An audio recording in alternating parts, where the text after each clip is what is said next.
Welcome to another episode of Out of the Blank podcast. I have a special guest with a very special question to ask him. But first, it's Hassan. What's up, brother? Hey man, how's it going? I want to ask you a very deep, deep, dark question. What would you say life is? Wow, we're gonna get existential right off the I bat. it happened because I was at a Walmart and I was getting out of my car, and as I'm getting out of the car, I see a bunch of napkins and a fork, a plastic fork on the ground, and it had chocolate like cake on it or something. And I'm like, imagine the person that is eating chocolate cake at a Walmart at like 4 o'clock in the morning, and what is that life? I have no clue because in some cases that seems better than going to like a 9 to 5 every single day and just being miserable. um, Shitty answer or like the kind of more in-depth answer first, because we can kind of get plithy. I Whichever just you feel like it feel, is whichever you feel. right. Okay, you give me too much power already. You're gonna regret that. Um, it's I guess it's mostly what you make of it. The like the kind of our personality and everything else is based on the experience that we have. So it's an extension of what life is. It's kind of a vehicle for those experiences, right?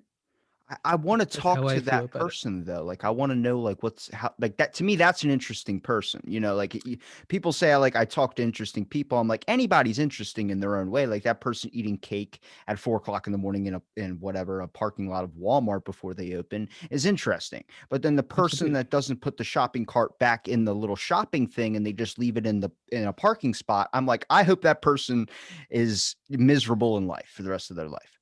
I was gonna say there's interesting doesn't denote good either. There is like you can have like a lot of terrible people. Like it's I think why true crime is such a prevalent thing is that terrible people are interesting. There is a fascination to it. But it doesn't Do you mean think it's that a mystery factor though? Like true crimes, like you want to absolutely, see absolutely. something get solved. Like nobody wants to see. Well, actually, Kind of. there's Kind probably of, kind of. there's probably a small population of people that want to see another person get their head bashed in with a cinder block. So those guys aside, but it is like the mystery factor. Like when you're watching CSI and they take the sunglasses off and they're like, "Looks like this was a dirty job," and the dude just like the guy jumped into a wood chipper. What is wrong with you? I mean, I would be the guy making the puns. Like that is my default kind of comedy aesthetic. Like I wouldn't be able to help myself. It's better than Um, being the guy that probably cries at the crime scene. Like, dude, all right, come on, man. This is our 15th one in a row. You got to learn that there's some nasty stuff we're going to come across. do you think he'd be quite similar to his father, a chip off the old block? That was a dirty joke. You're welcome. You're How, welcome. how dare you? What? I think. I Look, just we're getting off pictured the you in bat already. Like sunglasses taking it off right there, being like, that was a dirty joke. I'm proud of myself. Are you proud of yourself? I paddle. Kudos to you, my friend. That was a good one. Oh, man.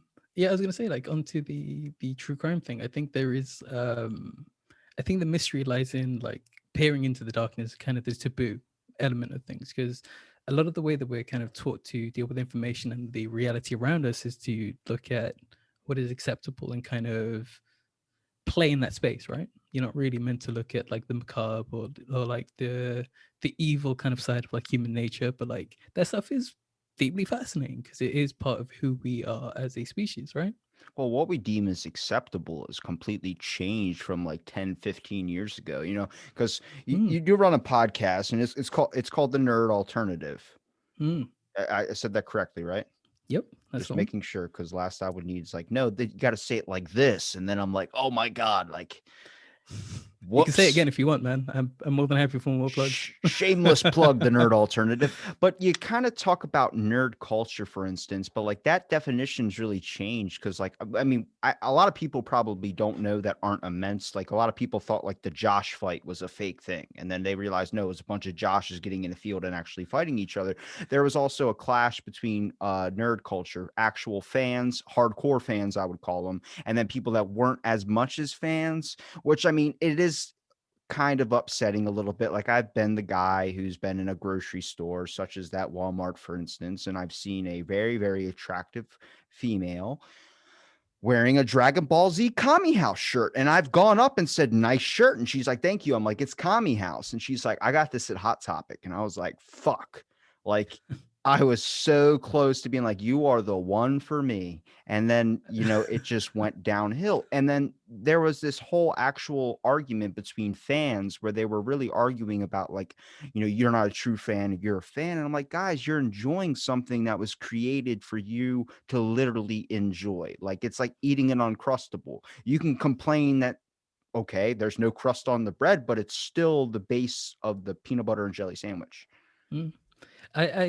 We did an episode about gatekeeping, where we kind of broke down the psychology to it, and we talked about um the like the way that people feel like they have ownership in the things that they love and the things that they're fascinated by. They feel like there's a certain kind of tribalism to it, to a lot of these kind of fan bases like Star Trek or Star Wars or Dragon Ball Z, and for the most part it's less about the subject matter than it is about self-identity, which is deeply problematic because I these things bring us joy, right?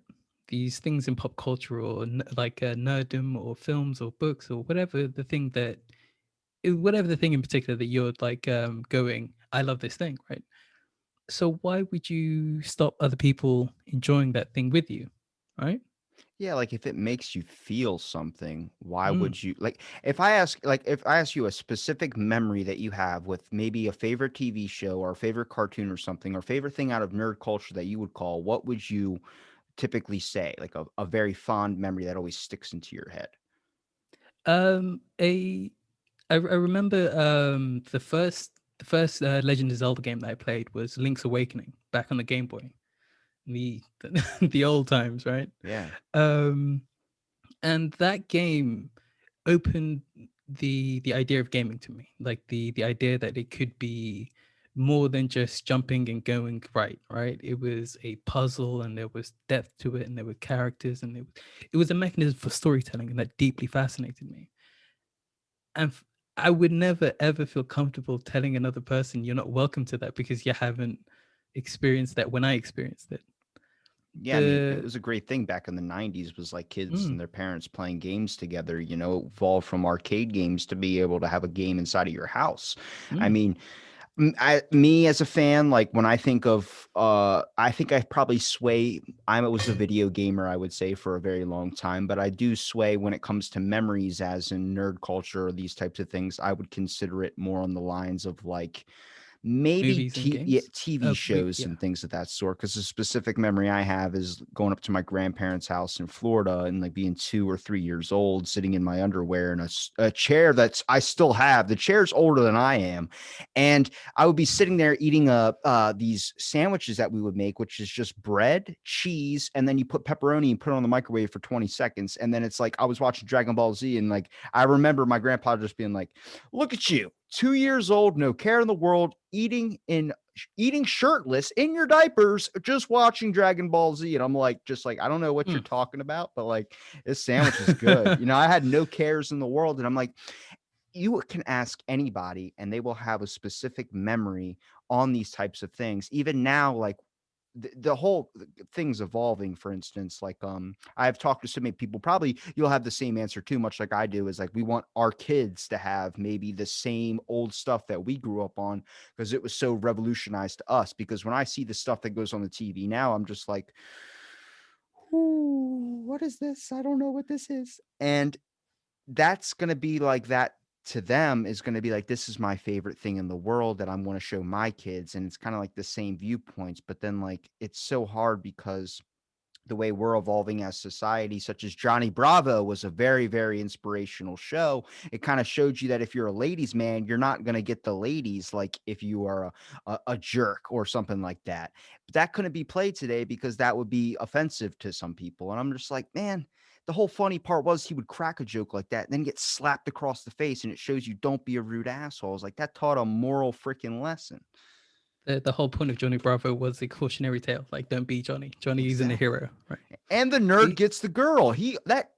That guy on that show, I forgot his name, but he got all the ladies 24/7 because they realized they wanted someone that was sweet, kind, rather than a guy that was a hunk. You could spend all day in the gym. It's kind of if you're a bodybuilder or something like that, you're like, oh, the ladies love my muscles. I'm like, you get more attention from guys with your muscles than you do with girls.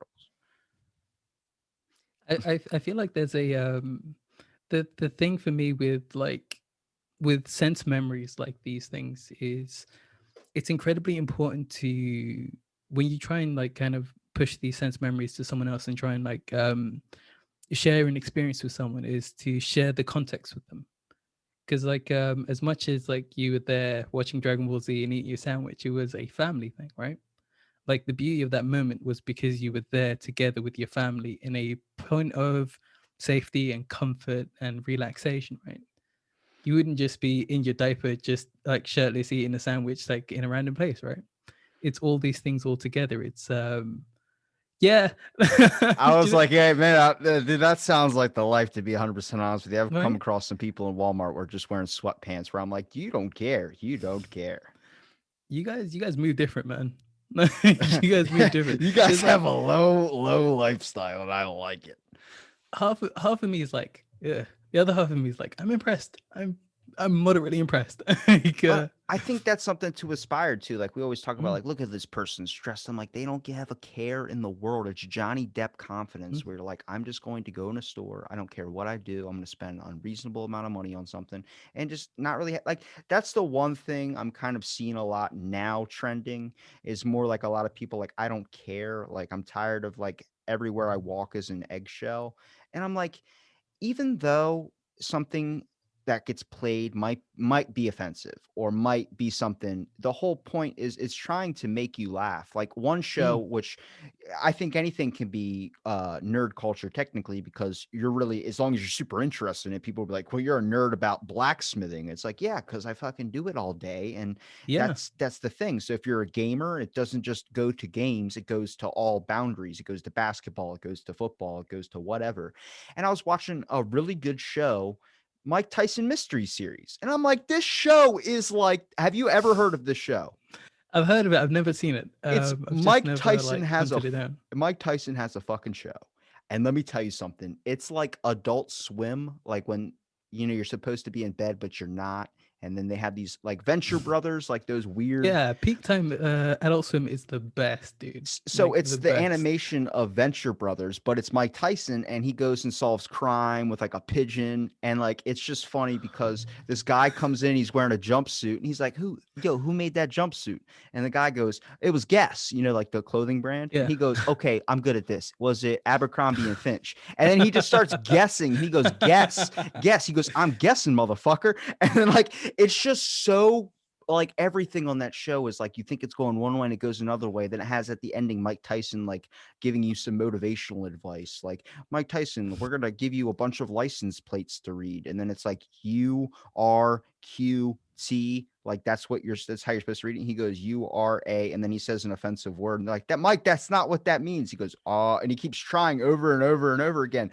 But it's just those types of shows where I'm like there's stuff that maybe I just missed the mark and now I'm heading back to, but it's stuff like that it's not getting redone.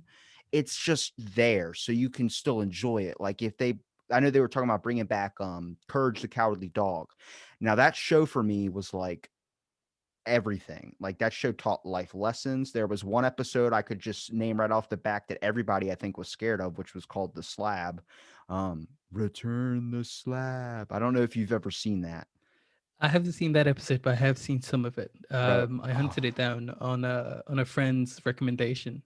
It was one I just missed like as a kid. Like I missed the boat on it, but going back, it's so well written and the animation is amazing. Like it's so clever, like but so ahead of its time. it's so well written that they were talking about bringing it back. And then I was like, don't do what you did to Teen Titans. Like that show when I was a kid was, I mean, if anything, bring those old episodes, rerun them back, but they redid it and made it a little bit more, I guess, dumb in a version that would, be stupid slap, because comedy has technically really evolved to like this, very, very slapstick. Like we're just gonna, because attention spans have just gone down the drain, which I want to jump in there, right? Because okay. this is something we talk about quite often about remakes and remasters and games and that kind of stuff as well. Where it's a lot of the time for us, going back to see a remaster is already putting it at a disadvantage because we're not watching it for what it is or are the target audience anymore. That's the thing. So like when we were kids and we were watching Teen Titan, we were different to who we are now ingesting the same media, right? So like a kid going in and watching Teen Titans, the new one now, is the target demographic that it's made for. Our attention span has changed because we've grown up and we've gotten like everyone, if you kind of pay attention to jokes and like kind of humor and comedy and all those kind of things, you develop a kind of a sense for how joke construction is, right? Like the more jokes you hear, the better you are at kind of understanding the mechanics behind the joke. So as you grow up, going back to watching something that's aimed at a child, you're watching it through massively different lenses. So it's always going to kind of be at a disadvantage. My one example to refute that would be Starfire. Back in the Mm. day, she was hella sexy, and then now she's like, I can't do. There's nothing. There's nothing Yeah, there at no, like all. that's good. That's good. You have changed. You've grown and changed, right? I'll But still watch the old one and still feel the same. But then when I watch the new one, I'm like, you just ruined it for me. What is this? but This is like like there's nostalgia and there's again like an erection. have There's nostalgia. And there's like, for instance, yeah. one of the a good example too, Cyborg.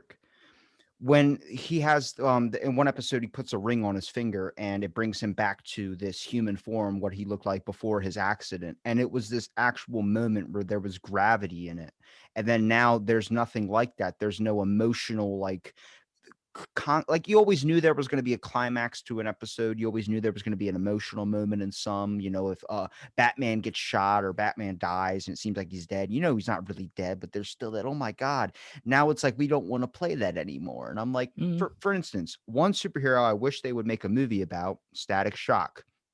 yeah, Best yeah, I'm with best you on that. damn cartoon I've ever seen in my entire life. When they introduced him in the Batman series where he was walking up and the Joker got into a train accident or something like that, and he stuck his hand out with one of the shock buzzers on there, and Static Shock goes in and grabs his hand, and you see a little zap, and then he goes, huh. Let me try that. And then he shocks the Joker, Yeah. and I'm like, that is amazing. But I don't see a whole lot of stuff like that too, like little clever, quick gabs or twists. It's more like really dumb explosions or slapstick stuff. And I Mm, know that's an attention span thing, but it's so hard because I'm watching and I'm like, man, some of these cartoons are really good. Like if you want to talk about I just got done watching this. I've been on Mike Tyson for like the longest time right now. But my goodness, I'm like Bob's Burgers. yeah. Okay, but Bob's Burgers is aimed at adults, and the comedy is designed for adults. In the same way that, like, I would put it in the same boat as Archer. Like, Archer is incredibly funny, like incredibly funny, but it's built with the idea that the target audience is an adult with and they can subvert our expectations because we have a much wider kind of range to pull from. But do you That's why they work so well. they play at prime time like when kids would be home too though? So it's like, Mm, is it that kids are now evolving to understand more of adult humor? Because like if you want to took the example of like Jimmy Neutron, when the dad was like, son, one Jimmy time Neutron was not for kids, man. well, what do you, There were that so show many was jokes in. definitely for kids. That movie, There was I remember there was specifically with that movie, I was sitting with my dad and then Sheen was peeing in the shower. My dad just looks at me, goes, you ever pee in the shower? I'm like, all the time. He goes, all right, stop doing that. honestly, there was so many jokes in Jimmy Neutron where it was just like, this is hella sus, and I love it. Like, I absolutely love it. Like, Like the, SpongeBob does that too. They kind of mm, evolve with it a little bit too, but like I mean, Dirty Dan, that whole thing. It's the, all like evolving with older jokes that I'm getting. I'm like, this is a kid show still, and it's like mm, because I think the kids' minds are becoming more absorbed with the amount of information and stuff they can see on their phones now. Where it's like I think they're now like probably if you looked at a 10-year-old, they're probably like 13 or 14 at that age. mm. There's like we have so much media now as well where it's very difficult to kind of hold attention and kind of be in a lull or kind of be in a slow pace when there's like a million and one different things that you can kind of be paying attention to. Otherwise, if this doesn't like kind of grab your attention, there's like 100 other shows, right? um there's a few shows, if you go back, like, do you remember Animaniacs? Do you remember that show? Yeah. That show has maybe some of the best writing in animation, hands down. Like the joke construction and like the because it was built like a kind of sketch comedy kind of thing, where there was like a lot of kind of conjoined sketches where it was less about a cohesive story than it was about joke of the joke of the moment, joke of the moment, joke of the moment, and it was all incredibly like put together, and there was so many layers to like how they were appealing to the kids who are watching, the older kids who like your older siblings and your parents. So like if it could be something that the whole family could sit and ingest together and appreciate on different levels. I know The probably. or Oh, what's up? I was going to say like the way that this is like that kind of mantle got passed on was the Cartoon Network and the Nickelodeon era.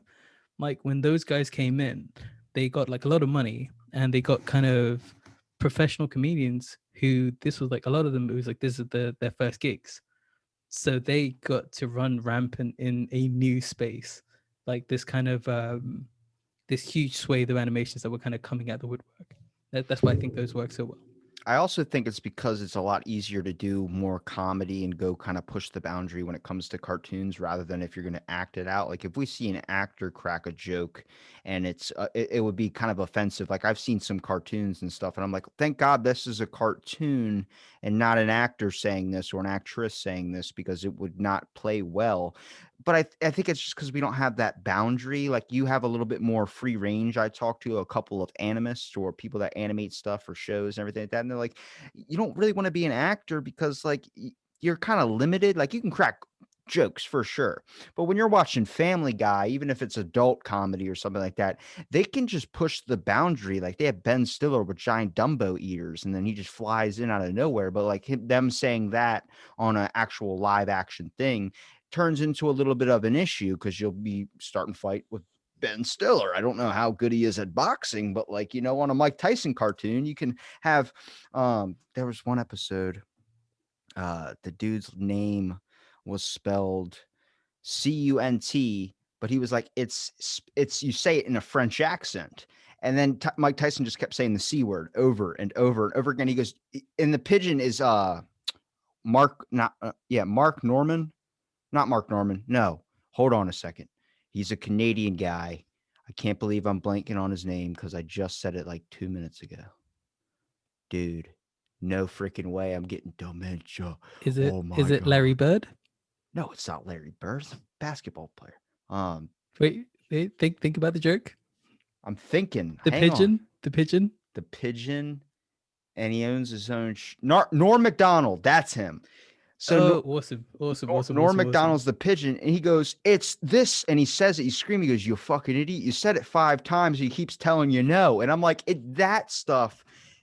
If Mike Tyson was physically, actually, Mike Tyson might get away with saying that because I think a lot of people are scared of him. But I ain't gonna tell him no. yeah, so he's got a face tattoo, Let's not man. pretend. That's a bold statement. Dude, his hand is like the size of my head. Nah, hard pass, bro. Well, then Hard another pass. example, he was putting on his license plate onto his car and it said "Bye Guy." And he goes, "We are the," and then he spelled the whole acronym out, but he didn't know like when people read it, it's going to say "Bye Guy." And he goes, "Mike, your license plate, people are going to read that differently." He goes, "What do you mean?" And then some dude that obviously looks a little bit on the Oh, flirtatious okay. side drives Okay, by yeah. and winks at him and he goes, "Hey, nice license plate." And goes, Mike Tyson goes, "Yeah, I know, I like it so much, like I think he's talking about burritos or something." And he was like, "I like it in my mouth too." And then the guy just goes and then drives off. But it was this freaking like slow comedy where it wouldn't really play well if it was an actor doing it, but it goes so swimmingly because it's a freaking cartoon doing it. Like with cartoons as well, there's a technical cost that you don't have to consider when you're doing something live as well. Like doing these like kind of big CGI things for live actors is insanely expensive, like insanely expensive, and it's so much cheaper just to have it straight up animated rather than kind of like half and half. You know what I mean? Yeah, kind of like Space So, Jam, for instance. Like that, probably the new movie at least can mm, push a lot of boundaries on some stuff mm, because a lot of it is cartoonish. Like the cartoons can do stuff, but LeBron can't do anything that's going to be like offensive. Like you can't just be like, let me hit this little cartoon dog, and the people will be like, "PETA would be on your ass in 2 minutes flat." I have a lot of strong feelings about Peter, but there's another time and the place. Did you like it that Um, they banned animal slurs? I love that. I find it hilarious. Do you know what I'm talking they about? they kill more animals, they kill more animals than like shelters do. Oh, It's 100%. so hypocritical. Like it's so hypocritical. Everything that they say and everything they try and stand for. It's just like throw yourselves in the bin, boys. My Just my it's not favorite thing working. was they banned animal slurs. So when instead of saying killed two birds with one stone, you have to say fed two birds with one scone. And I'm like, I was reading it and I'm like, I hope this is like an April Fool's prank. But no, it was real. They legit thought they were doing something great. Like It's can't say feed a fed horse. Or no, you can't say killed a, or did something with a hug the horse. dead horse. Yeah, now you have to say feed a fed horse. That's what you have to say. And I'm like, that makes perfect sense. I'm going to change everything in my dialogue that has no boundaries to actually hurting an animal just because you think I should. And I'm like, all right, let's do that. There's a lot of like conversations about the stuff that we kind of use in like regular speech and like a lot of the idioms that we hold dear that's kind of come from like a lot of misogynistic places or like sexist places or like racist places. And having conversations like this really dilutes that conversation. And I'm like, Peter, shut up. Just you guys need to maybe stop what you're doing and just really take stock of who you actually are and what it is you actually represent, right?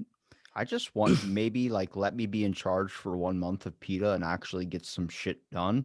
Like Mm, I'm not a fan of whoever's running it and thinking that this is the best thing that they could be doing. Like there's a lot of industrial farming shit we should be fixing. I'm not vegan and absolutely. I'm not like vegan or I'm not like a pro meat guy. I'm kind of like I'll eat veggies and meat, but I know where my shit comes from. I've been to chicken plants, I've been to actual farms and seen how what happens in the meat processing and all that. So I that just teaches you about consumption. Like, Yeah, absolutely, instead absolutely. of if you watch a chicken get its head cut off and the process it goes through to be turned into your food, you're not going to heat up 84 chicken breasts and then only eat six. You're going to, I only cook two because I know I'm only going to eat two. It's almost like let's not waste when we don't need to. Like there's like the idea of like going that you can't eat meat or you have to eat only meat. Both sides of that kind of tribalism is stupid to me because I'm like, stop worrying about what other people are eating. Like if you don't want to eat something, don't eat it. Right? That should be the basis. But if we want to have a conversation about fixing endemic issues in like our production, then let's have those conversations. It doesn't need to be incendiary. It's see, that's why this whole thing is conversation about being able to talk. Like you'll have a bunch Mm, of people. It's just so hard because when you do find out information, for instance, like I've lost my shit when mm, I found out the mayor of New York's wife lost $850 million to mental health. Just it's gone. Nobody knows where it went. It's obviously corruption. But when I heard that, I'm so passionate about that that I lost my shit. And I yeah. said a bunch of things that I will say again because that's fucking ridiculous. But I had told my buddy about it and he was like, yeah, corruption, it's nothing new. And I'm like, well, But that's not good enough either. Like that if the it, apathy to it is yeah. half of the issue. And then but it happens with everything when someone is like the whole let's talk about the whole true fans versus not true fans when everyone's Mm, yelling about culture. There are people that have spent their life probably at least before it became cool being made fun of for liking superheroes and liking Dungeons and Dragons, and now that's the norm of like, oh, there's no like saying nerd now does not mean the same thing it did 15, 20 years ago. mm-hmm. So when you're getting made fun of for saying and enjoying these types of things, then now someone that you probably would be the type that would make fun of you is now saying they're a fan of it. You're kind of like pissed off by it, which you act irrational. And I'm like, guys, fucking let's stop the punching and let's stop the tweeting at each other and let's just be like, hey, here's name five cartoons or name five cartoon characters from that series, and that's how you do it. When I see someone wear like my favorite band shirt and I know nobody else knows more than their one number hit song, I'm like, just name five songs, and they're like, this one immediately, and then they can't name the rest. And I'm like, Hold up, exactly. hold up, hold up. Let me lean off that, right? Because this is where I have like a lot of issues kind of in the current conversations. Having that conversation and going, oh, name 5 things, right?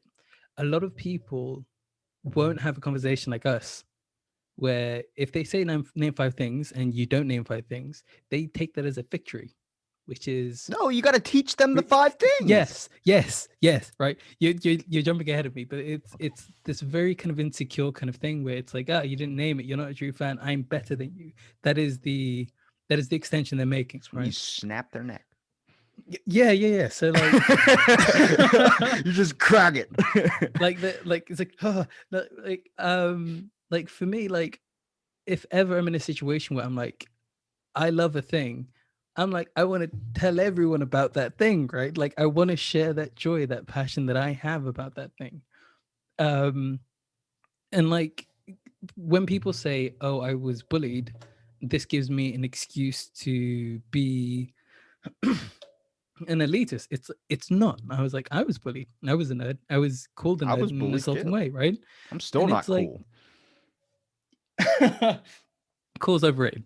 But like the idea that this somehow gives me a free pass to be the person that they were to me is nuts. Like it's utterly insane. I'm like, Yeah, see, that's what's weird is like, do you want to keep harboring hatred? Because like mm-hmm, I can tell you, for instance, I was bullied really bad in school, to the point where like I lost. I mean, they call me overweight, even though the people that were making fun of me were friends. They were doing it in a comedic way, but it was all yeah, like, let me all gang up on this, the yeah, small one, which yeah, was me.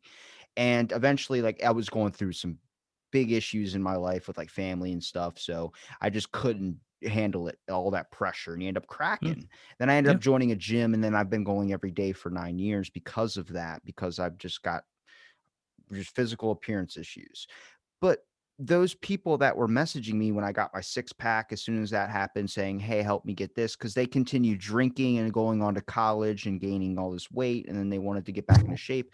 I didn't harbor hatred in my heart to want to tell them that no, they don't deserve it. No, I was like, I'm more than happy to help you, because you realize like what you say to someone compared to when you get older and you look back at it, you're like, "Oh shit, like that what I didn't even realize the impact that that was having." Like if you call someone a nerd or something, that kid could be mm-hmm, struggling with his own issues.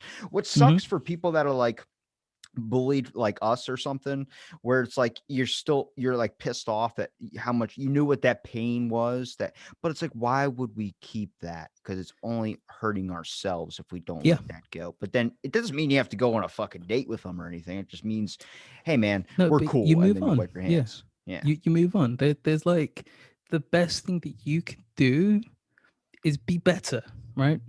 Like the thing I always tell people is like, you're not responsible for anyone else's actions.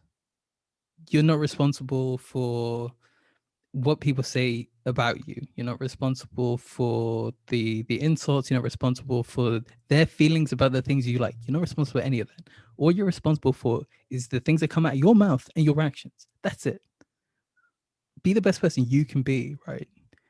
None of the rest of that stuff matters. And you're only going to make yourself incredibly sick by focusing on those things, especially the things that you cannot control. You cannot control that.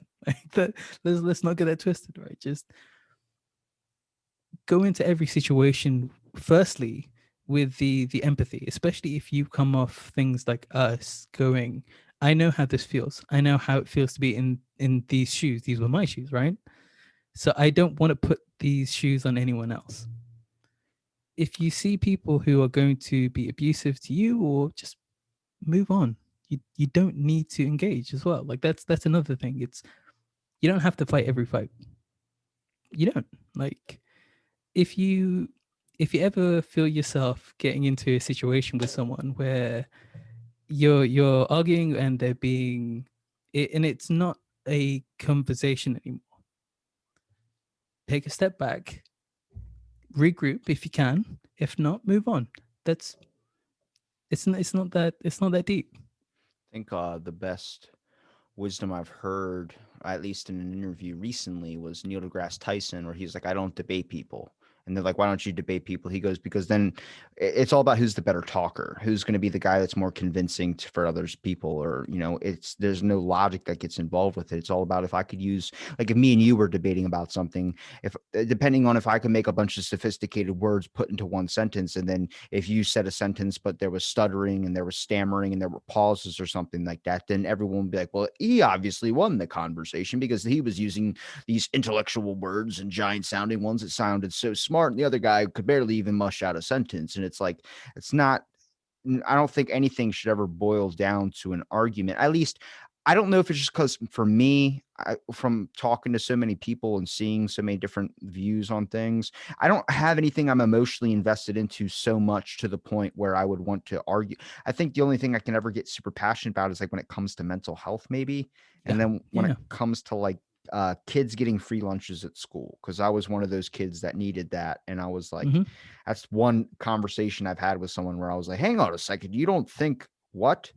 Hang on. And then just like the point gets brought up. Well, then that parent shouldn't have kids. And I'm like, well, there's nothing you can fucking do about it now. They're 9 years old. You can go back 9 years and 9 months and fucking stop it. But the kids here, you can't just use that example. It doesn't fucking work. Like, don't punish a child for systemic issues in society. Like that. I just That don't make sense. it's That don't make so sense. it's so hard because pain is horrible, but you also can grow from a certain amount of pain. Like, we don't ever want someone to experience pain. At least I'm pretty sure you don't, and I don't want to. But the growth from it makes them a stronger and better person in a lot of scenarios. And it sounds fucking horrible to say, but it's so true. Because I mean, the hardest moments of my life, for instance, I've grown from those. And I'm pretty, yeah, you got me all up in here emo. Come on, give me like a hard experience you've been through. You said you were bullied. Give me something so I don't feel so. Yeah. I was beaten a lot, like For physically what? attacked a lot, just because I was the one person that they felt comfortable doing that to. Like, had stitches in my lip, in my Holy shit. head. Yeah, like like when I say like when I say it was a big part of my life. It was a very very very big part of my life, and it's Do um you want to go find those people and beat the shit out? I'll do it with you. no, Okay. honestly, I'm I'm just happy kidding. moving on with my life. Do you know what I mean? It's because it's I like just thought of Jay there's and a Silent Bob where they went and found all yeah, those no, people. like I like I the way I figured it, right? It's I can live with everything kind of measured against those experiences, or I can start to kind of judge situations by the situations. And I can start taking responsibility for my actions by how I want to be perceived by people and how I want to be received by people. It's not about what other people have done to me. It's what is the best thing that I can do. What is the best me that I can be, right? Doesn't mean that I don't stumble. Doesn't mean that I'm not a perfect person by any stretch of the imagination, right? We all will get angry. We're all entitled to feel how we feel, but that doesn't mean that you can be cruel to people. Like, that doesn't mean that you should lash out because you have those feelings. If you I can't remember who it was. I think it was the last podcast on the left, guys. I think the sentence was, it was, your mental health is not your fault, but it is your responsibility. That's deep. And I've never even listened to yeah, that podcast. I've heard of it. that those are words to live by, like, because it's for the longest time I avoided seeking mental help for my depression, for my anxiety disorder. I absolutely like ignored it and pretended it didn't exist, and it got worse and worse and worse. And the more I ignored it, the more set I got in kind of ignoring it. The more rooted it was getting into all of my behaviors, into all of the ways that I was reacting to reality and the people around me. And you can't do that to yourself. Like, you know what I mean? That's the moment you don't help yourself is the moment it's all going to spiral out of control. Like, if you feel like you need to talk to someone, talk to someone. Like, it's not an easy thing. I'm not telling you like, just see, there you go, it's all sorted, right? if you like, there are Samaritan lines, there are mental health like workshops, and like if you're not going to go to a doctor, there are resources available. There's free resources available like There's online. a To, little, if you look up suicide mm, hotline or something like that, like as soon as you type in the word suicide on the internet, it's going to pop up a hotline number. mm-hmm, mm-hmm, Even if you say numbers of ways to kill yourself, it's going to pop up a hotline number. There are mm-hmm, things in place that are, I think it's now because it's becoming a little bit more known, like mm-hmm, mm-hmm, especially that's why I was so mad about the mental health thing, that fund that got lost, because I was like, that's something I don't give a shit if it was for PETA.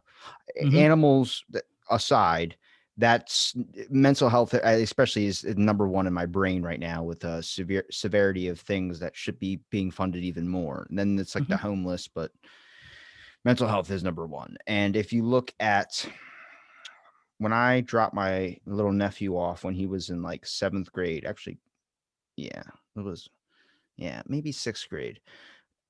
When I walked into the school, I felt like when you watch those shows where an adult goes back to school and the kids are like, "Look at this guy," like like that. I just was yeah, walking around like, "Are these fucking? What did you? I had to have taken shits bigger than you," and it's like that.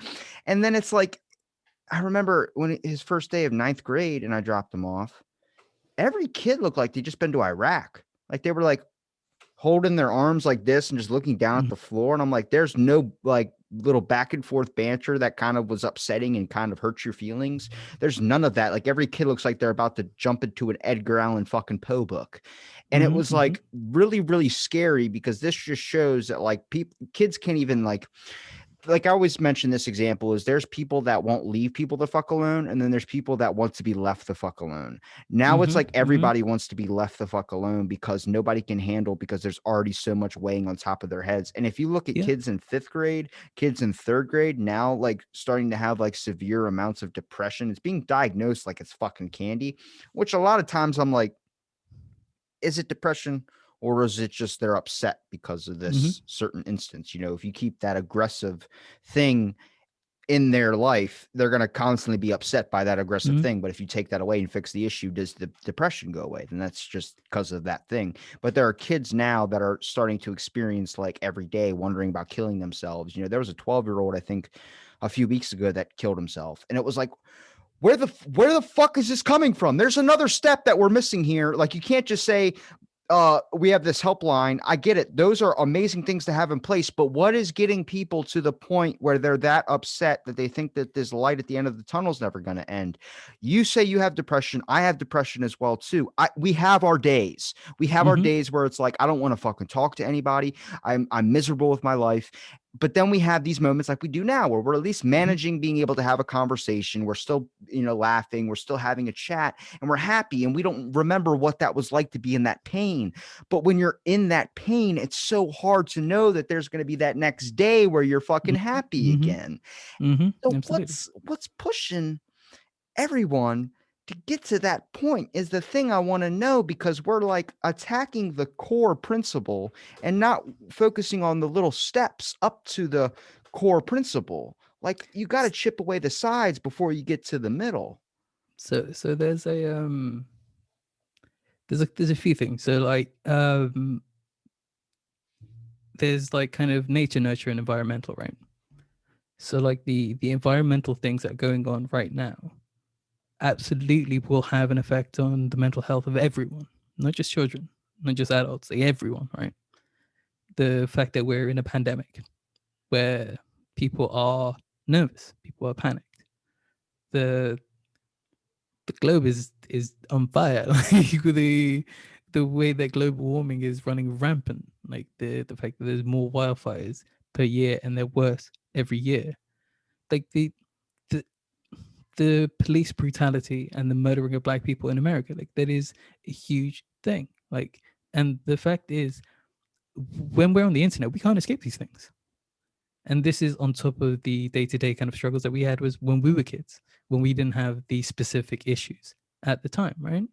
Like That with also hormones and everything else. creates that also creates a very polarizing thing when you Yes. say police against black people as well too, because I know a Yeah. person that has literally on their story posted everything about. I don't use my story for that at all. I don't want to post Mhm. anything negative. I just want people to have an escape when they come onto the Yeah, show or absolutely. Absolutely. but the dude retracted his thing because of the one girl that got shot because she was trying to stab somebody. And everyone's like, you should have used a non-lethal force, which I agree. But it's like, Mhm. hold on a fucking second. Before we jump the gun at the first news headline, let's look into the shit.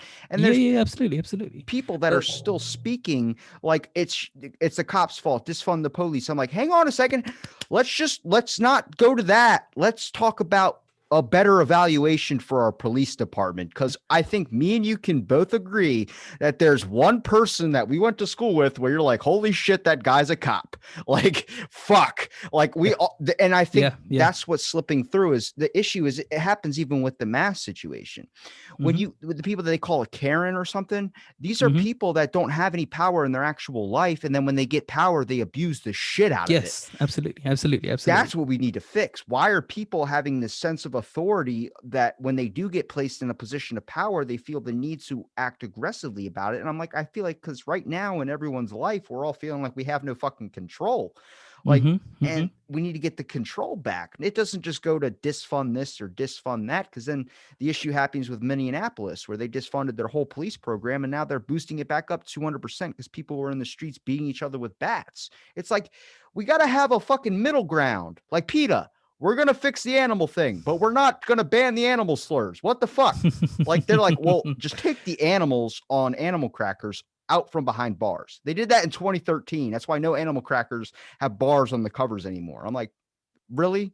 There's actual fucking animals in No, cages. do you know what? If Fuck. that shuts them up, it's fine.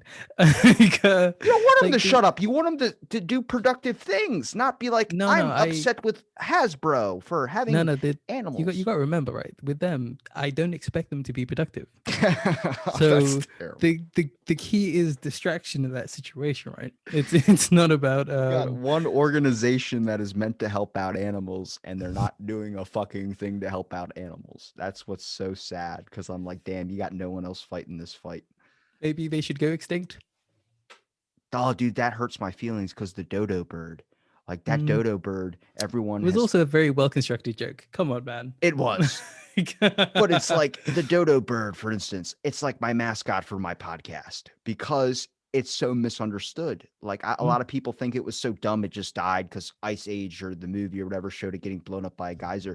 It was actually killed by a bunch of settlers that came over to this one island where only dodo birds lived. There was no other creature there. And they're starting to think that the dodo bird wasn't actually stupid for trying to engage with these people. It was actually so innocent and pure, it didn't know what a predator was or a prey. And It's what Kiwis it's how Kiwis are. It's why they were almost wiped off the face of the earth. It's because we when killed the cats dodo. and dogs, no, yeah, we've killed more species than bacteria. Like that is the grim reality of the human race, I right? didn't even think of that. Like Yeah, that's true. yeah, like this, if there's one Even thing we're good at, wait, hold on. Even Clorox only kills 99.9%, but the fucking 100% of dodos are gone. mate, like if there's one thing we're very good at is wiping things out, right? Um, but like when settlers and like people came to New Zealand, they brought their pets with them, and the way that like islands, like they like the animal life kind of on islands will, it's bound by what's there when the island breaks off. So if there's predators there, the animals will grow and learn and adapt to the predators on the island. Like you look at Komodo dragons and like kind of in like Indonesia, like the animals on the island have a predator, so they know how to act around a predator. Not so much on New Zealand, where these birds had nothing to feel endangered from. So when they see another animal, it's just another animal. It's not something that's looking to eat them. They don't even have the concept of something looking to eat them. That's how deep that goes. You're making me even more sad about the dodo. I watched this documentary, dude, and I was crying. Even though the guy who made it was trying to make it funny with like animated cartoons, I was like, bro, got me jerking a tear a little bit. I just get so upset because I mean, I feel like with everything wanting to be so exclusive, especially like with certain groups, like you'll find a true crime podcast group and then a supernatural. And I get it because you want to surround yourself with people that think the exact same thing, because there is a lot of that hate out there. But at the same time, I'm like, oh man, it's making us so divided to divided to dividing. It's like going from an 84 number, dividing it and dividing it and dividing it until it's now point 0, point 1, point all. And I'm like, man, we want to try our best to at least grow together as people. I mean, we're all one species. There doesn't matter your color, doesn't matter your fucking gender. It's one species, but the world's not seeing it like that. The world wants to see it in a different way. And I get there's the issues that flutter around through that too that we need to focus on. But I'm like, everything, it seems like the world is trying to also make you divided too, with a lot of issues that go on. And I'm like, fucking PETA, put your shit together and focus on this thing rather than you ask for animal slurs to be banned and then they're now marinating it over in their head. They just grew human organs in a monkey. Fucking focus on that, because I know that wasn't the first trial run. That had to be multiple down the road. And that's just the easy example to use. There's other things too. I mean, focus on police departments, for instance. Mhm. Do a mental test. I think you should have a mental test before you even get a gun. Like, you need to have, like, how are you feeling today on a scale of 1 to 10? Are you Uh, uh, thinking about hurting yourself or others on a scale of 1 to 10? If they score anything over a 1, not at all, you fucking yes, say, I'm going absolutely. to wait on the gun thing. I think the de-escalation is something that needs to be taught more, kind of like everywhere. It's like de-escalation is a skill that everyone needs to learn and understand, because it's a lot of the time the fights that we have we don't have to have, and a lot of the time the fights that we have with people are people we wouldn't have, we could become incredibly good friends with. We just never give them that chance because they have an opposing view, I have an opposing view. We're gonna Politics. let those, yeah, we're gonna let those opposing views define us, It's which like is there's nonsense. there's stigmatized conversations, such as if Mhm. you mention politics is not stigmatized anymore. That's like fucking people introduce you as they'll introduce themselves as a Republican and then they'll say, my name is Joe. And it's like, what the fuck do you, you're supposed to introduce your name first and then your political Mm. party. But then there's conversations that like people consider like race or gender stigmatized. I'm like, it's why is that stigmatized? That's something we should be talking about. We should be Mm. engaging. We should be having natural conversations. They don't boil down to arguments. But fucking even politics. What are your views? This. Okay, Mm. what is this person's views? This. Okay, well, can we fucking talk to each other and try and figure out a middle ground here rather Yeah. than just be like, I'm all this, and if you don't agree Mhm. with one thing, fuck you. And it's like, what? What are we It's solving? less about solving and then it is about winning. You know what I mean? It's worse than There's Star Trek and Star Wars. Those guys won't get along for shit. I'm like, do oh my you know how much God. that stresses me out in particular, because I like both. Exactly. I don't even, I've, Like, all right. So my vision of Star Trek is that I have seen the Orville with Seth MacFarlane where they did a mm, Star Trek parody. I have never seen the act because everything I have doesn't have Star Trek on it. Hulu's not on Star Trek. Star Wars is barely Netflix, even. I Netflix. don't have Netflix anymore. Ah, okay. Sadly, I'd watch it. I mean, it seems like a really Mm, good show, especially with like the amount of acting, like what, especially what they did back then with the tools that they had. It's pretty mm. revolutionary for what they were going through and stuff like that. But I mean, the new Star Wars, I can't watch, so I'm just like, hey, It's bad, dude. We yeah. did an episode on it. What? Everyone's done It's an episodes on the episode. new Star Wars and how shitty it is. And I have a buddy that's a close friend of mine, has a Star Wars podcast. And I tell him, I'm Mm, not watching the new shit for your show. mm. I'm sorry. It's 10 minutes in. I'm like, I can't get down with it. There's something that's missing out of it. The elevator pitch I would give you if you're not a Star Trek fan, hard sci-fi, um, it is optimistic.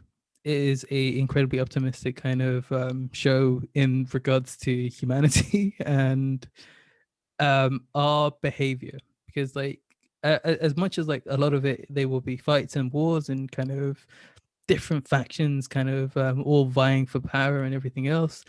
A lot of it is very much about a scientific exploration and kind of finding new things and kind of the joy of understanding. And it's, A lot of intergalactic yeah, diplomacy. yeah, that too. But like it's very much one of those kind of shows where it's the backbone is charming. It's incredibly charming. It's I've um seen the movies and stuff like that. I've really enjoyed like the new ones mm, with who's that handsome son of a bitch that was in Wonder Woman? Chris Pine. Chris Pine. Yeah, that guy. He's very good in those movies. I like watching them, and it's just the show. I think I don't just don't don't don't watch those, and kind of they don't translate. they They don't don't, translate. they don't So I got to translate come at in all. at brand new. Yeah, they are. They're good action films. Like I had a lot of fun with them. They're kind of goofy and kind of silly in the best way possible. And like, sometimes you don't need to kind of compare things to what came before. It's just kind of enjoy them for what they are, right? That goes perfect to the tweet that I put up that got a lot of hate. And I said, the Snyder cut and the original Justice League is just like if you added an Instagram dark filter to it and made everything like added the fade in. So it's like black in every shot.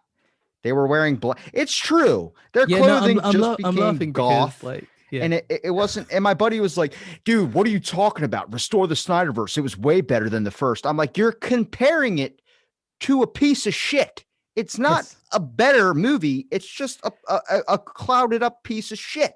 Mm-hmm. The thing I get like with a lot of people with the Snyder cut, right, where they say, "Oh, this is a much clearer picture. This is a much clearer told story." It's like he had 4 hours. If it didn't make sense in 4 hours, what are we doing? I just You know think what I of mean?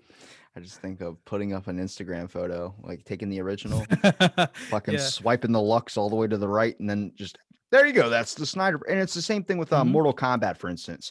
I called it. You can look back in my podcast record about 4 or 5 months ago when the trailer I'm just initially about got to released. sit down to watch it after this recording. I've heard Don't so spoil it. much bad reviews for it. And I called it. I said, what? Because you're hyping it up in your head to be this best revolutionary #1 picture.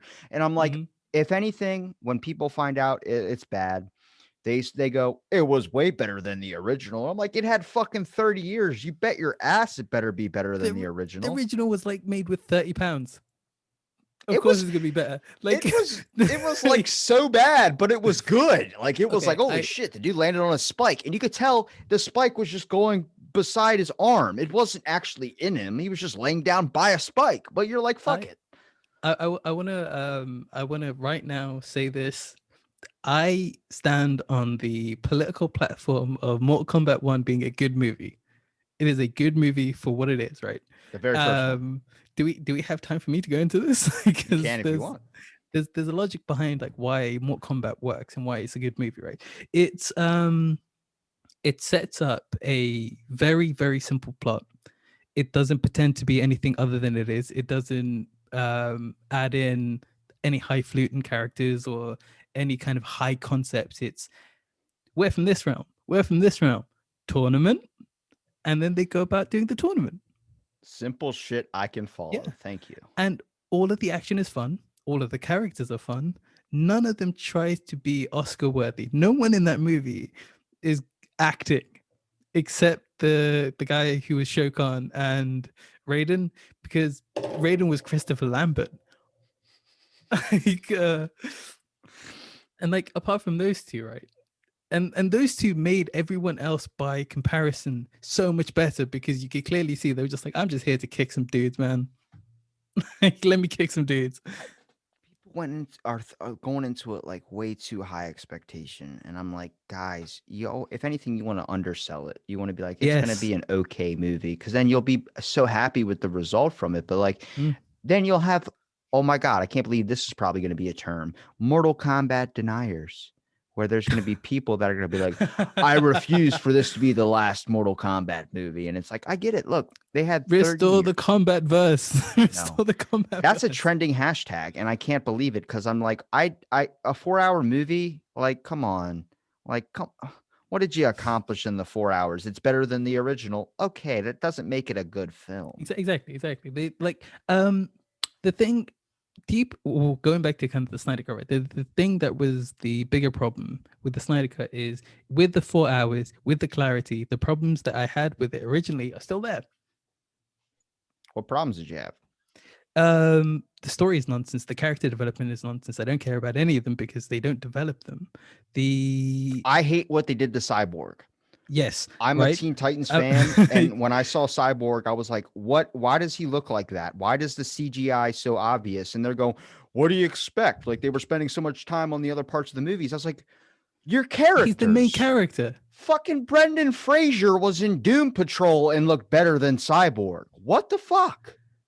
Dude, like so with like the original cut, right? I was way more forgiving with how kind of abrupt the character development was because they didn't have 4 hours.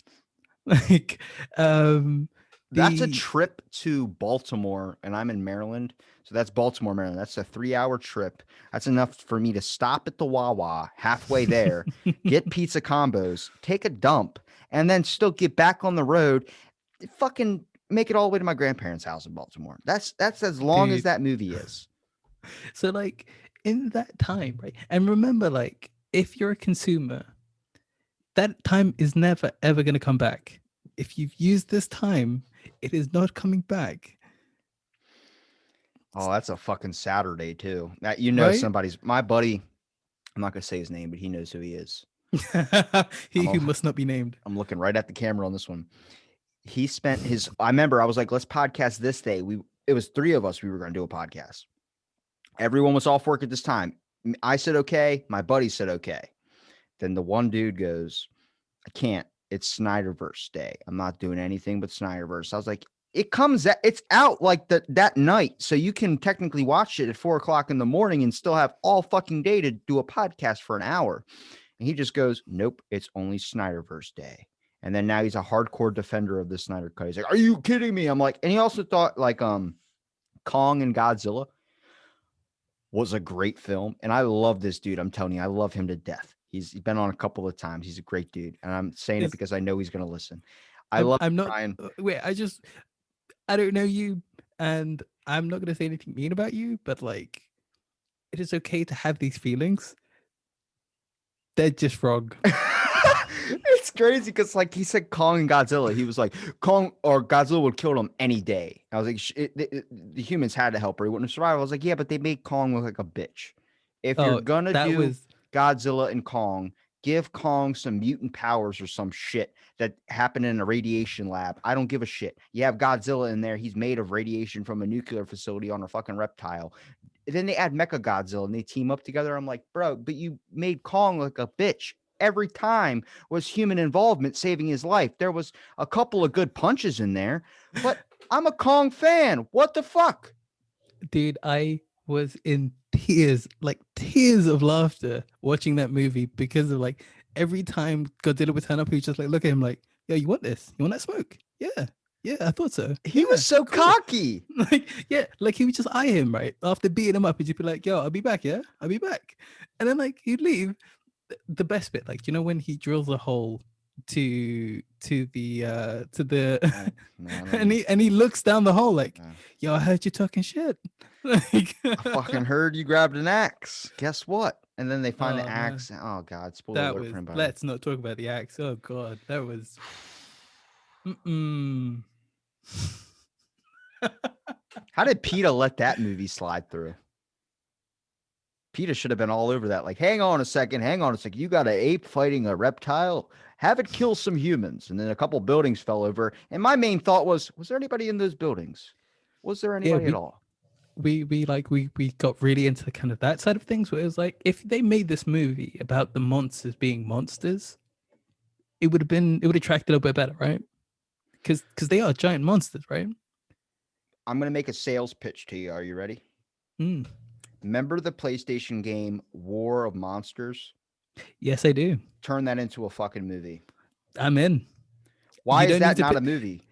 You had me at War of Monsters. Let's just like I you just had me. played that game. I told my buddy, he was like, this looks awful. I was like, Mm-hmm. $3.99 on PlayStation. Buy it. We're going to play the shit Mm-hmm. out of it. We played it all fucking night. He was like, dude, this is like actually pretty entertaining. I was like, the poster art was sick. I'm like, and then Ape Escape, turn that into a fucking movie. That game was fun Dude, as shit. I love Ape Escape, and no one I know played it. It's Especially when like you it's hit that so good. joystick thinking it's going to fucking swing it harder. And you're like, yeah. And then you hear the monkey get hit with that's PETA too. Dude, Damn. dude, it's the little drums. It's the little drums as you're like scuffering about the like, Oh my God. I'm getting so good. nostalgia all over the place. Oh man, I love that game. There are so many old games you could bring back that would be amazing. And like they had, because I like the shows back in Oh, the day because they can scarred I you can so I blow much. your mind? What? There is a new Ape Escape that came out a couple of years ago. Ape Escape? What? The game Ape Escape. I know, but what number was it? Like 4? No, it's just I think it's just a remake. So it's by Bennett Foddy. I think it's on the Switch, and I'm not sure if it's on the PlayStation. But my dude, it is brilliant. Like I gotta buy a brilliant, fucking Switch. dude. I got mad because they canceled the new Star Wars Lego game, and I'm like a hardcore fan of the Lego games because they're so easy to play, and it's just so much fun collecting all the bricks and stuff like that, and then building shit from it. But they canceled it, and I was like, so like there's only another game I want they're gonna hopefully make a remake of, and that was Godfather. I don't know if you've ever played that game. No, I missed those ones. Bro, being able to like walk up to a business, bust their window out, and keep raising the extortion level until the guy starts paying you money. And then you can literally put them near the oven. And then if you get pissed off enough, you can throw them in the oven. It's like Mafia, that game Mafia, but That I played. it's like for Godfather version of it, where you're like just a criminal and you have like people driving and shooting at you with a Tommy gun, and you have to try and escape and collect all these businesses. And I just like the whole monopolization thing of like collecting businesses, making them all your territory, and then fighting rival gangs. I think it's fun. It's like Grand Theft Auto, There's but a game called Empire of Sin that you should definitely check out. is it for Xbox? I think so. Yeah. I'm about to say because everyone keeps recommending phone games to me, and I'm like, I want a fucking console game that I can play. Besides Viva Pinata, it's the only thing I can get down with right now. I was gonna say I'm a like nerd geek podcast. I'm not recommending you phone games. Like, I'm not gonna do you like that. Dragon City is amazing, bro. I'm telling you. That game, I've spent more money on gems than I think I've spent in bills. This is why I don't play phone games and why I don't recommend them, because I'm like, for me, I like a well told story and I like a well constructed world. Like And Skyrim. yeah, exactly. Like RPGs are like my bread and butter. And I'm like, if I buy a game, I want that game to be included in the game that I bought. Yeah. You Like, want first of all, you want an emotional connection with mhm. the character. Like when you build, I always mention this when someone has a game podcast and they come on. When you do an RPG or like a Skyrim or a Fallout, you spend a good hour building up your character, making him in every distinction of what you want him to be. You make all the correct choices throughout the game. Then when you beat it, you make a second character and you have him do the complete opposite of everything you did on the original because you are more connected to the original. And the second one is I'm gonna fucking go on a rampage. Sometimes you quick save and then go on a rampage. That's true. But I don't like to see my character die. Yeah, there's like the thing with like building the character and like, do you know how your friend has that day with the Snyderverse? New RPG comes out. I'm like, I'm gonna take a day off. I'm That just happened gonna when play this for a day. That happened when Fallout 4 came out. My buddy had it automatically downloaded to his Xbox on the very first night, and I went to GameStop like a jackass because I was like, I want when it's a game like that, I need the Mm, original disc. Like, all right, so okay. before remind me to get back to my Fallout story, but here's my Spyro story. I'm a giant fan of Spyro. When I was a little kid playing the original games when they came out, I would get so upset that I couldn't get past this one level. I would have to take a nap because I was just freaking out. Then when I saw it coming out as Reignited, I was like, "Oh my god, I gotta get it." I pre-ordered it, went to GameStop, picked it up. I was the only person fucking there for it, and I was like, "This is a game I need to get the disc. Like I have every disc of the Assassin's Creeds. I need to make sure I have the disc for this." I played it. The one level that I was stuck on when I was a kid that I don't think I ever got past. I just stopped playing it, or I played Digimon or some shit. I beat it in a matter of like 10 minutes. And I remember it being the hardest fucking thing I have ever gone through in my entire life. Like even when I got hit by a jet ski did not compare to that fucking level of being just difficult. And I remember I opened up the door and I was like, I was in shock. Like, and my mom goes, "Are you okay?" And I'm Mm. like, was I mentally challenged as a kid and nobody told me? And she was like, "What?" And I explained her situation. She was like, "No, you're older now. Your brain has developed more. You can figure out stuff you couldn't figure out when you were a little kid. You were like We've five come or full circle. yeah, you were like 5 or 4 playing the game." And I was like, "All right, cool." And it calmed me down. Went back in, beat the second level in like 20 minutes. I was like, "Fucking, you lie. You lie. That's bullshit." I was like, I had to be some type of on the spectrum at some point to be able to beat that. That was the most impossible task. So with Fallout, for instance, when I went and pre-ordered it, my buddy had it automatically downloaded to his Xbox. He spent 4 hours making his character till 2 o'clock in the morning when I was already in Diamond City. And he goes, sends me a picture and goes, "Well, I'm gonna play this tomorrow when I get off work." I was like, I could not wait. That's like getting the game and then you make the character and then you go to school all day. You're fucking thinking about it the whole time. I have to at least get a level done. It, you'd hate watching me play games because like when I load into like an RPG world or something, like I'll do the character creation and all that stuff, but like the first thing I'll do is loot everything. I do that And too. but then I won't go to the objective. I'll just be like, what's that on the map? And then just walk off into the wilderness. I do that And too. mate, it's like you instantly find so much more fun than just doing the main story. But then when you kind of meander your way back to the story, you're like, look at all this fun. When you Like, play it look when at the all- game's actually supposed to be played. Like I remember for Mm, so long, I think until like until I actually took it seriously with like Skyrim, for instance. But like when I was playing Oblivion, I would just keep running to the objectives, be like, fuck all the loot, everything like that. And then when I actually realized if you actually when you play the quest and you go through all the loot and you realize there's stuff set up for you to just naturally battle. find. Mm. Yeah, so when I was actually just going straight to the objective, I would just sprint to the objective, and then all the enemies would be delayed to come out because they would think you'd be searching like the game wants you to search. So I would get there, be like, I didn't fight a fucking thing. I'm level 2 going against a level 10. And it's like, no, all the things are behind you that you were supposed to kill to get you up to able to fight the boss. And my buddy's like, you just fucking skipped it all. And I was like, I Yep. don't like the plot holes of this shit. There's the game Morrowind, the one before Oblivion, I It's think free on was Xbox. dude. Mm, The graphics are like, like god damn. dude, It's like you the can count. Snyder cut Yeah. Oh my before. god, you can count the You can count the pixels. It's amazing. I remember playing that. I think that was the first Elder Scrolls game I played. I'd played like the Fallout games before, like the OG Fallout, and that was kind of how I got into Bethesda games. But playing Morrowind, and as soon as I got off like the first island, I was just like, oh, I can go anywhere. Oh my god. And then I walked into an area that I was maybe 15 levels too weak for. And I got spanked every time I came out of the door. So I was like hard locked into this building because I ran into this building thinking, oh, they can't kill me in here. Not realizing it auto saves when you go inside. So every time I went outside, I would die. Again, like locked right back in. When I first so the very first Bethesda game I played was Oblivion. And I was probably 13 years old, maybe 12. And my buddy was like, "Yeah, you can do a bunch of stuff." And I was like, "Well, you've been playing it for like a couple weeks now, and this is my first time playing it. Where should I go to like get a quick level up?" And he's like, "Go to the if you're not gonna do the quest and you're just gonna I'm gonna show you the duplication glitch." Showed me the duplication glitch, and I just went fucking mad, like with alchemy, getting that all the way up. But then I went to the arena at level like 1 and I was fighting. And the first few matches were like they're normal level, like, oh, this is difficult.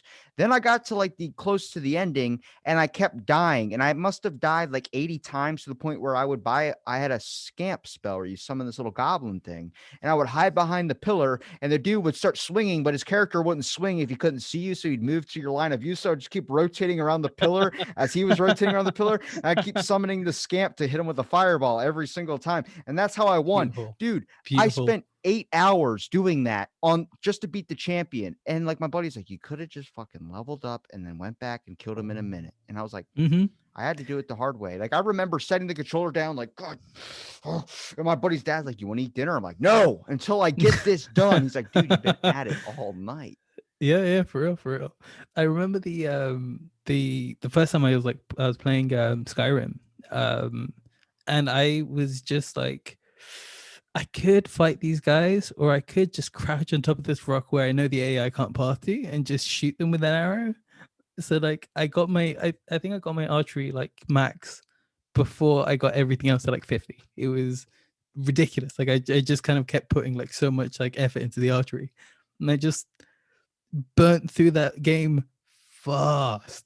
Like, It was awesome when they added mods to like Fallout and Skyrim, but then like mm, you would notice it went a little bit too far because it was like giving you way too much power to be able to do whatever the hell you wanted. Where it was like the game got really diluted. Like I had to take all the mods off after a while. I was like, I can't do it. Like it's cool to have superpowers when you're in Skyrim to be able to like My whole thing was conjuration. I love summoning Mm, monsters and demons and all those types of things. Oblivion was great for that. But mm, then you went over to Skyrim and it was a little bit different. It was still good, but it was a little bit different. They didn't give you as many spells as Oblivion did to be able to conjure stuff. But then they had mods of like secret DLCs and all this. And then the game keeps crashing. And I'm like, this is like killing the fucking mod. I mean, it's cool to have a lightsaber when you're playing Fallout, but when you're going into yeah. underwater Atlantis and you enter the doors and it crashes in 2 minutes, you're like, this isn't fun at all. Mm. I remember like my favorite like mod for both like Fallout and Skyrim was the Macho Man Randy Savage one, where the Deathclaws became Macho Man Randy Savage and the dragons became Macho Man Randy Savage, complete with the audio, which was the greatest thing. Oh Because like, do you know? yeah, Yeah, you're like, like oh Jesus. do you know like the original like opening? Do you know when when Elderwin first turns up and he lands and he's like, oh yeah, mm, that is art. It, That it, is art. because it's weird because I remember when I first got Skyrim, it was for my birthday, which is New Year's Eve. So like I remember I had to go to out to Applebee's that night and trying to get a dinner reservation on the last day of the year is like you have to eat dinner at 5 o'clock or you're not getting a meal. Mm. So I was like, I don't want to fucking go. So I was like, I was playing it. I made the character, and then like walking up the mountain where the graybeards are, that takes like a good hour and a half to get all the way up the thing, was just so intense because I was like, holy shit, and I kept looking around, and then I remember I was like about to get to the graybeards place. I was like, here it is. Finally get to talk to these people. Fucking had to go out to dinner. And I remember that whole dinner, I was like, I don't want to fucking be here. I love you all. You're my awesome family, but at Mm. the same time, go fuck yourself. Angrily cutting potatoes like yeah. And then like, bring out the cake and stuff. Happy birthday. I'm like, go fuck yourself. I am missing Skyrim right now. I am enjoying eating this cake immensely. Just eating it.